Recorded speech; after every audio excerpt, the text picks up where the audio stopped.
I'm Sam Sutherland, a former music journalist and failed television personality, and End Hits is where I compile all of the best songs that I heard this week. They're relatively new to me, but they are in absolutely no order, and there is absolutely no consistency to these videos, except for my own earnest enthusiasm. Won't you join me? Some guy outside is trying to find a guy named Chris.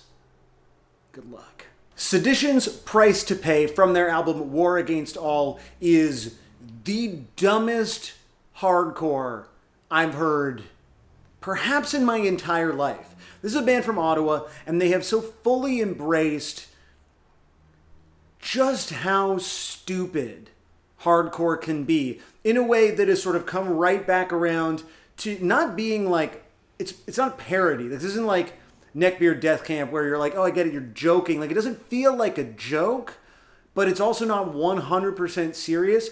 It straddles a truly miraculous line of good and bad taste. And if you like listening to terror, or you just, sometimes want to throw down or pick up change, this is really sick music. This band is also a great follow on Twitter. I'll include a link in the description because they have very much embraced hardcore memeage around how dumb they are. And so I would encourage you to both listen to this, check out the memes, and, if you like just the Neanderthal part of your brain, please embrace this. It's so good.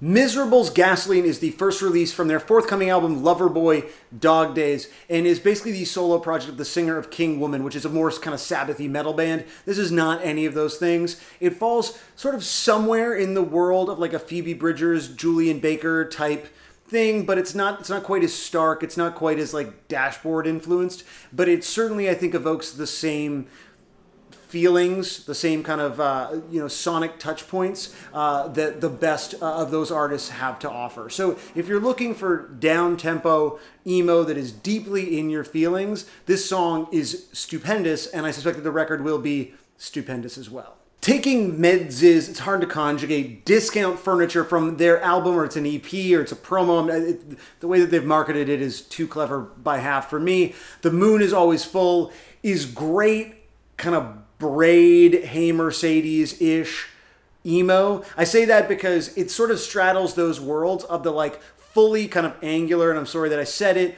emo sound of Braids, and the slightly more rounded off, polished pop of Hey Mercedes. But you've got that kind of Bob Nana-y vibe. You've got like some sick guitar. The melodies are so good. And I really wish that this was like a band that I had gotten into when I was 17 and maybe I'd be like less of a dickhead.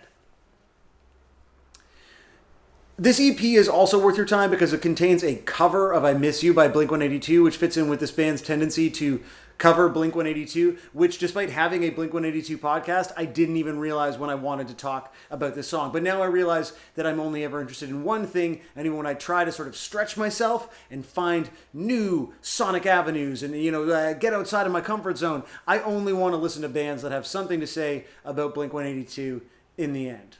And finally, Animal Flag's Void Ripper from the album of the same name. This reminds me of the best cursive songs from Happy Hollow, the like really conceptual cursive album. I didn't really care for the like super like emo-y cursive stuff because I'm much tougher, as you can tell from earlier in the video. But Happy Hollow was a truly, truly sick record that I kind of feel like never got the recognition that it deserves. And it also melds a little bit of Conor Oberst's vocals, and I know that Cursive and Bright Eyes are, maybe two sides of a very, very similar coin, but I would say it's like the way Conor Oberst sings at Desaparecidos, which for my money is, in an indefinable way, very different than on any Bright Eyes or any Conor Oberst solo material. So if you like Desaparecidos, I feel like Animal Flag is in the same vein of like big punk, but still super intimate and very, very direct in the way that great Conor Oberst songs are. Unfortunately, I'm sure this band gets compared to him a lot because the vocals are similar-ish, but honestly, it's a sick way of singing. Get with it. You can subscribe to End Hits in newsletter form with all the links which are also in the description, but are also in the newsletter as a newsletter, which is also in the description. It all ends up in the same place in the end. It's like a poop joke. What was the best thing that you heard this week? Let me know in the comments, or on Twitter, or at the bar. Be excellent to each other, and stay high. My camera died in the middle of doing this, Hopefully it all looks okay. Hopefully it all recorded.